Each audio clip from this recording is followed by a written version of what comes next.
Captain Marcus Metal stared at the sea of cryopods around him, their lids slowly opening with hydraulic hisses, revealing the last surviving humans in the universe.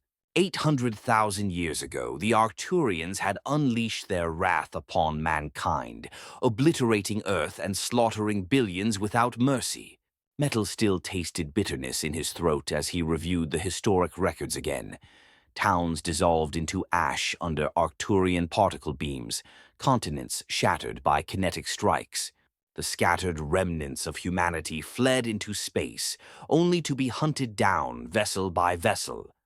A handful of humans had managed to hide in this station and enter cryo-sleep, praying their automated systems would one day revive them. That time had come. "Arise, all of you!" Metal growled into the intercom, his voice booming through the cavernous bay. He watched the disoriented survivors stumbling from their pods, shaking off centuries of slumber. "Welcome back to the land of the living.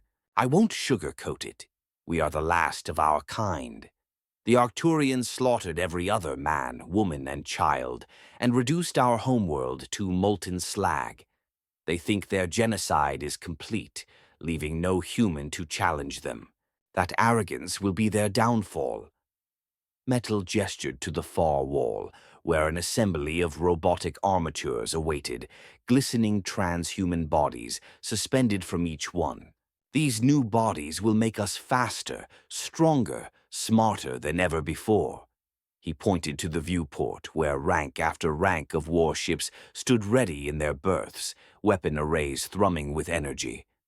"These will be our instruments of retribution. We begin by capturing the Arcturian homeworld. We kill their emperor and seize their capital. Then we dismantle their empire, system by system, until nothing remains but ashes and misery. The galaxy will learn what it means to cross humanity." He saw the same rage smoldering in the survivors' eyes, an unquenchable thirst for Arcturian blood honed over hundreds of millennia. "Good. We'll need that fire for the war ahead. Every human life cries out for justice from beyond the grave. We will not stop. We will not rest until we have avenged every one of them 1,000 times over. The Arcturians dared think they could wipe mankind from the universe. Today we remind them how dearly they miscalculated. Let slip the dogs of war." As the human fleet pushed toward Arcturus Prime, Captain Marcus Metal grinned savagely inside his stealth drop pod. Around him, his transhuman commando team checked their weapons one final time. They wore matte black combat armor dripping with advanced technology that rendered them nearly invisible to sensors. "Touchdown in 5, the pod's AI reported. Scopes detect heavy fighting in orbit." Metal accessed the feed from the human warships high above. Vicious clashes of energy beams and missile contrails lit up the void as the vengeful human fleet tore into the Arcturian defenders. The alien ships reeled before the onslaught, their formations crumbling like sandcastles before a tsunami. 800 millennia of human ingenuity had birthed vessels that made the once dreaded Arcturian craft seem like rowboats by comparison. "They're shredding those wretched lizards," Sergeant Sasha Petrova growled in satisfaction, flexing her armor-sheathed arms. Microscopically thin filaments meshed seamlessly with her transhuman nervous system. Like the rest of the team, she was a fusion of living flesh and unfeeling metal, a war machine honed to perfection over centuries, immune to fear, fatigue, or hesitation. The drop pod punched through the thin Arcturian atmosphere, its thrusters firing to break barely 100 meters above the planet's surface. Its doors blew open, and Metal's team spilled out like vipers, hitting the ground running. The Imperial Palace towered ahead, a gruesome edifice of twisting spires and jagged battlements. Arcturian guards boiled out to intercept the invaders, only to drop as hypervelocity flechettes stitched across their ranks. The humans vaulted the scorched corpses without breaking stride. "Secure the perimeter, Petrova," Metal ordered, his voice icy calm in the crystalline clarity of combat. "Sing! Joe! On me. The commandos split into their assigned groups with wordless precision. Metal sprinted for the palace gates, his team flowing alongside him like deadly shadows. A gaping hole appeared in the reinforced metal an instant before they reached it, the shaped breach charge barely registering as a thump in their audio feeds. They surged inside and tore through the Arcturian security like an avalanche, shrugging off the aliens' frantic attempts at resistance. Petrova seized a thrashing guard and slammed him against the wall, the reptilian skull pulping between her armored hands. Singh bisected another with a humming energy blade, while Joe mowed down a third with his plasma rifle. The team moved with relentless speed, neutralizing automated defenses and butchering defenders with ruthless efficiency. Within scant minutes, they kicked down the towering doors of the throne room. Emperor Taurus rose from his throne, eyes blazing with apoplectic fury. His elite bodyguards charged to intercept the human intruders, only to be cut down in sprays of blood and hissing energy beams. Metal walked through the carnage until he stood face to face with the being who had ordered the genocide of his species. "How?" the Arcturian ruler snarled. "Your kind is extinct, purged from the universe." His scaly hands balled into fists, natural armor plates sliding into place across his body as his own combat implants activated. "We survived, you son of a bitch," Metal spat. "We watched you murder our families, raise our worlds, and swore vengeance." Taurus gave a barking, incredulous laugh, flashing a hideous smile full of pointed teeth. "You cannot hope to defeat the Arcturian Empire. Even if a few of you vermin escaped your deserved fate, you only prolong your suffering, ape." Metal met the alien's glare, his eyes twin chips of frosted steel. "Look up." Taurus's gaze flicked upward to the holoscreens displaying the space battle raging above the planet.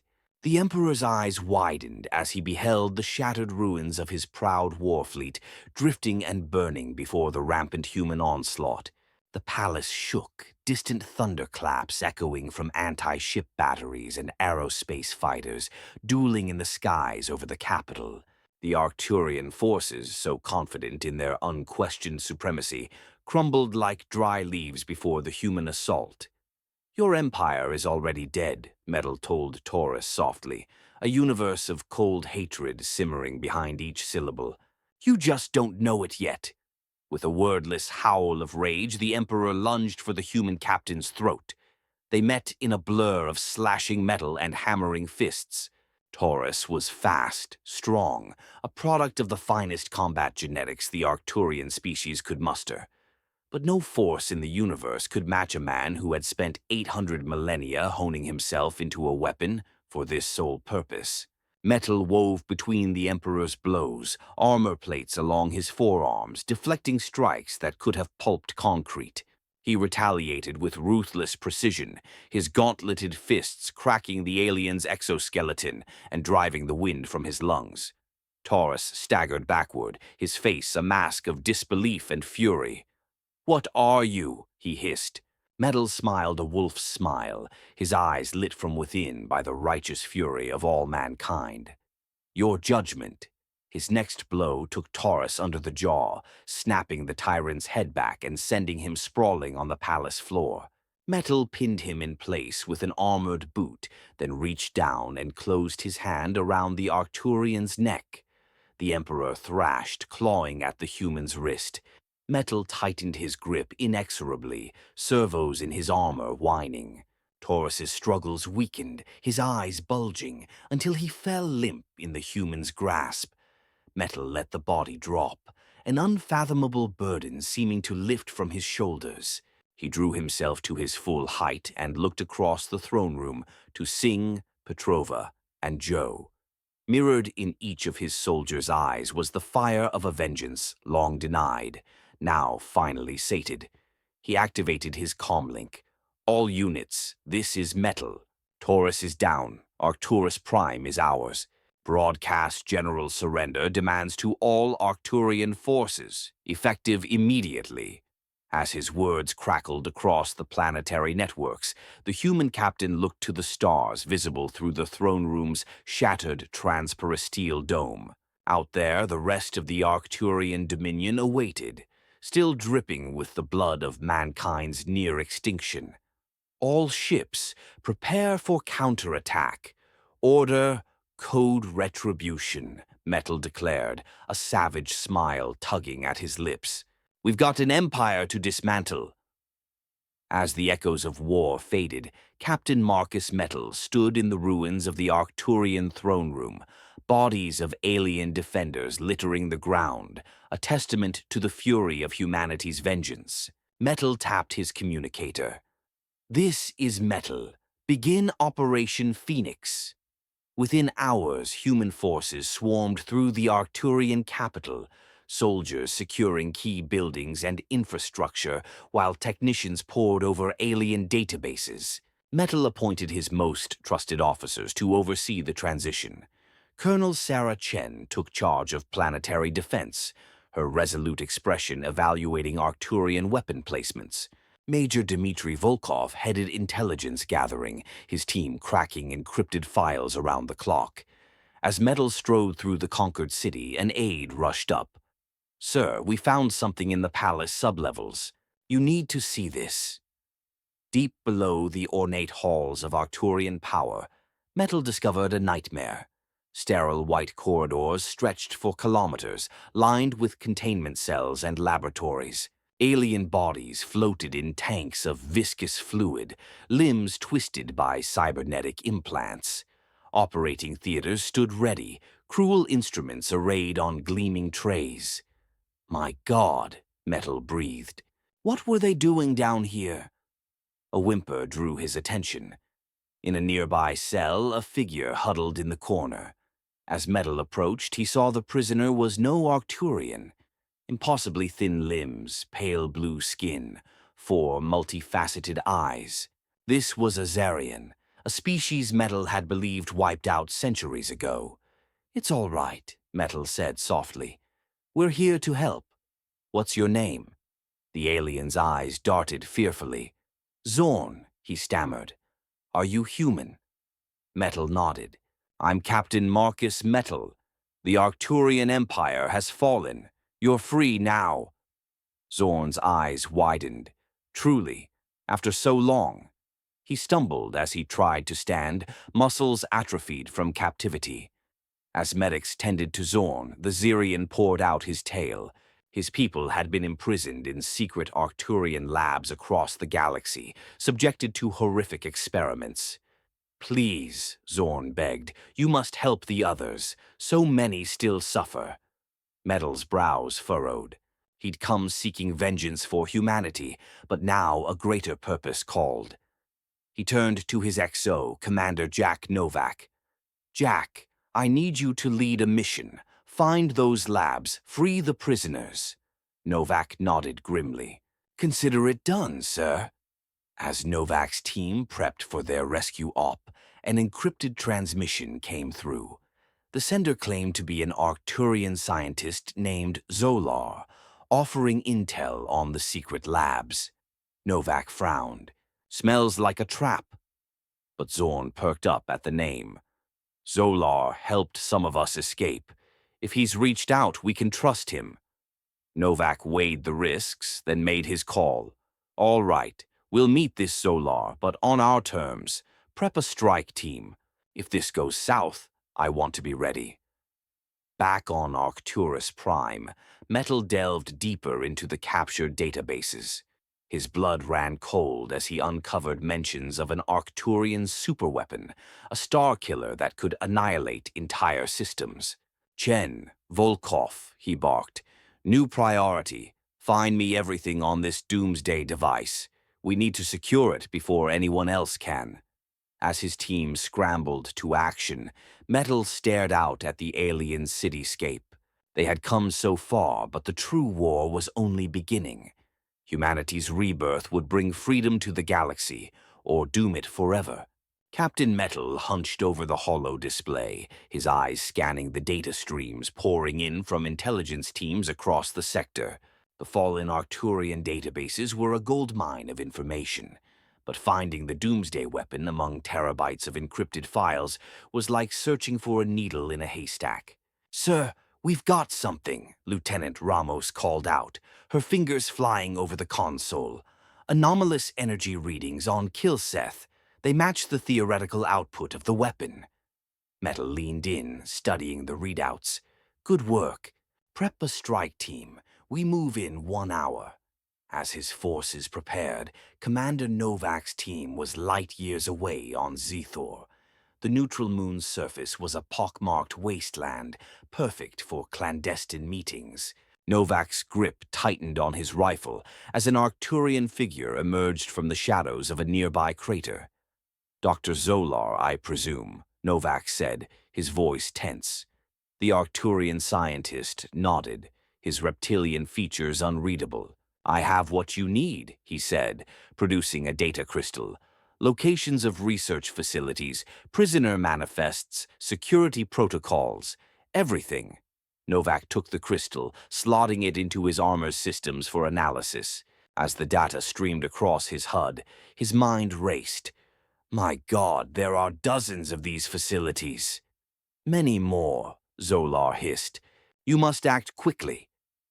Back on Kilseth, Metal's dropships screamed through the atmosphere, anti-aircraft fire lighting up the sky around them. The captain gripped the overhead rails as the ship bucked and weaved. "Status on those gun emplacements," he barked. "Taking them out now, sir," the pilot replied. On cue, human fighters swooped in, plasma cannons reducing the Arcturian defenses to molten slag. The moment they touched down, Metal's team was moving.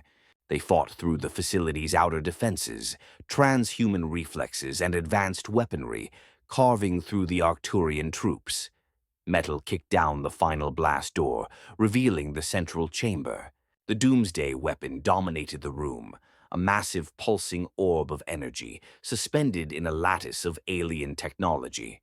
"Secure the—" Metal began, but a bone-rattling roar cut him off. From the shadows stepped a true monster. Archon, the Desolator.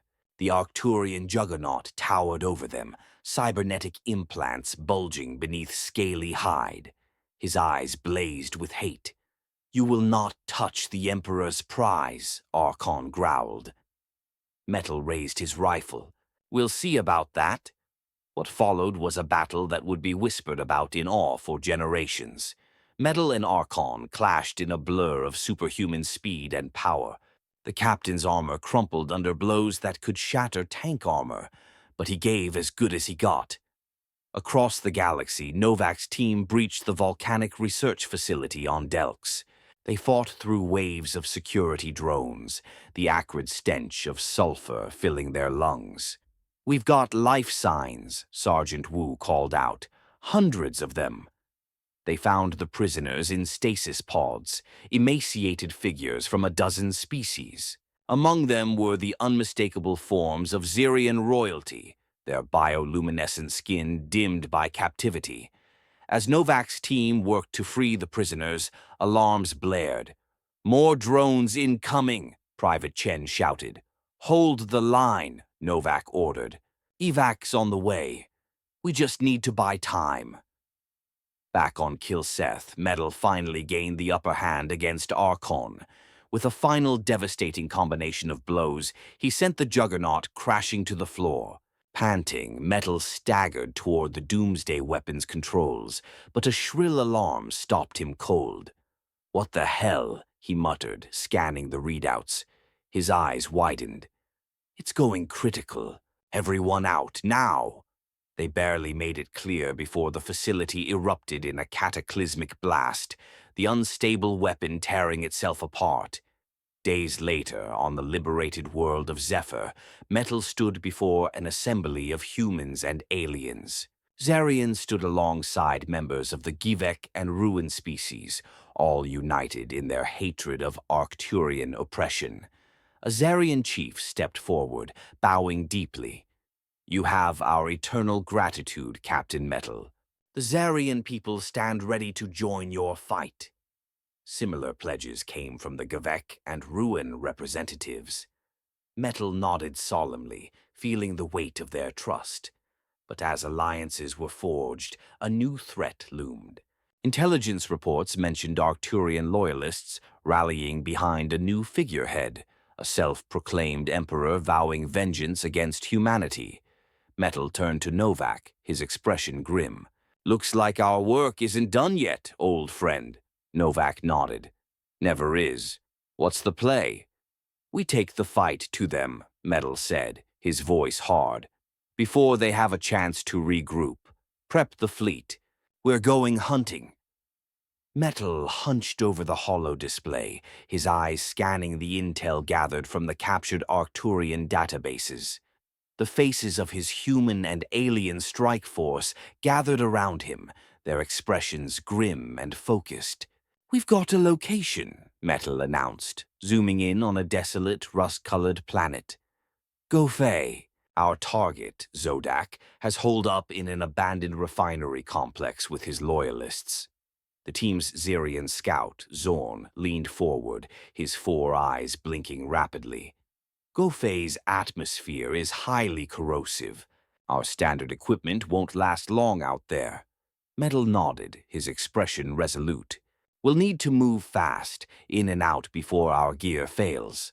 The assault team's dropship pierced Gofei's turbulent atmosphere, the hull creaking under the pressure. As they touched down, caustic winds whipped across the barren landscape, eating away at their protective suits. Metal led the way, his boots crunching on the oxidized soil. They found a concealed entrance to the refinery's ventilation system, barely wide enough for a human to squeeze through. "This is our way in," Metal said, his voice muffled by his rebreather. "Stay alert. We don't know what we're walking into." The team crawled through the cramped shafts, the acrid stench of industrial chemicals assaulting their senses even through their filters. Suddenly, a shout echoed from below, followed by the distinct whine of Arcturian energy weapons. "We've been made," Metal hissed. "Go loud." They burst from the vents, weapons blazing. Arcturian guards fell before their onslaught, but more poured in from adjacent corridors. Metal ducked behind a corroded control panel, plasma bolts scorching past his head. "Push forward," he roared. "We can't let Zodak escape." They fought their way deeper into the complex, the air thick with ozone and the screams of the wounded. Finally, they breached the central chamber, where Zodak and his inner circle made their last stand. The self-proclaimed emperor sneered at Metal, his scaled face twisted with contempt. "You dare challenge the might of the Arcturian Empire," he spat. "Your empire is dead," Metal shot back. "Surrender now and you may live to see trial." Zodak's answer came in the form of a barrage of energy fire. Metal dove for cover, but a human soldier wasn't fast enough. Zorn leapt forward, shoving the soldier aside and taking the blast meant for him. The Zarian crumpled to the ground, his chest a smoking ruin. Metal stared in horror at his fallen comrade, then turned to Zodak with fury blazing in his eyes. With a primal roar, Metal charged. Zodak met him head-on, the two titans clashing amid the chaos of the firefight. They traded blows that could have shattered lesser beings, neither willing to yield. Metal fought with the rage of humanity's near extinction, with the pain of every life lost to Arcturian tyranny. His fists pummeled Zodak's scaled hide, cracking armor and breaking bones. Zodak fought back with savage desperation, but Metal's fury was unstoppable. With a final thunderous blow, Metal sent the Arcturian leader crashing to the floor, a broken and defeated husk. Panting heavily, Metal surveyed the room. The remaining Arcturian loyalists, seeing their leader fall, threw down their weapons. The long nightmare of Arcturian dominion was finally, truly over. In the war room of New Horizon, Metal stared at the silent view screen, his face ashen. Minutes stretched into hours as they waited for any sign of the project's outcome. Finally, a burst of static cut through the oppressive silence. Dr. Laxmi Shastri, hunched over her console, let out a strangled gasp. "Hello, console," she said, her voice trembling. "We're receiving something, but it's like nothing I've ever seen." Metal rushed to her side, staring at the screen filled with swirling, ever-changing mathematical symbols that hurt his eyes to look at. "What is it?" he demanded. Shastri shook her head, her fingers flying over the keys. "I don't know, sir, but it's coming from the coordinates of the pulsar, or where the pulsar used to be." Metal felt a chill run down his spine. "Analyze it. Every resource we have. I need answers." Days passed in a blur of sleepless nights and endless calculations. Finally, Shastri stood before Metal, her eyes haunted by what she had uncovered. "It's them, sir," she said softly. "Abrams, Zolar, the entire crew, but not as we knew them. The data burst. It's an echo of their final moments, etched into the very fabric of space-time itself." Metal sank into his chair, the full weight of what had transpired crashing down upon him. He had sent his closest friend, his brother-in-arms, into a realm beyond human comprehension. With a heavy heart, he issued the order for a memorial to be built, a testament to the sacrifice that had saved billions of lives across the Concordance. As the massive structure took shape on New Horizons' skyline, Metal stood alone in his office, staring out at the stars. The data Crystal Abrams had entrusted to him sat on his desk, a silent reminder of all they had fought for. He picked it up, turning it over in his hands. The Arcturians had been defeated, yes, but what new threats lurked beyond the veil of reality that Abrams and his team had torn asunder? Metal squared his shoulders, his heart steeled with grim resolve. He would not let their sacrifice be in vain. The Concordance would be ready for whatever cosmic horrors awaited. He activated his comm unit. "This is High Admiral Metal. Convene the War Council immediately. We have work to do."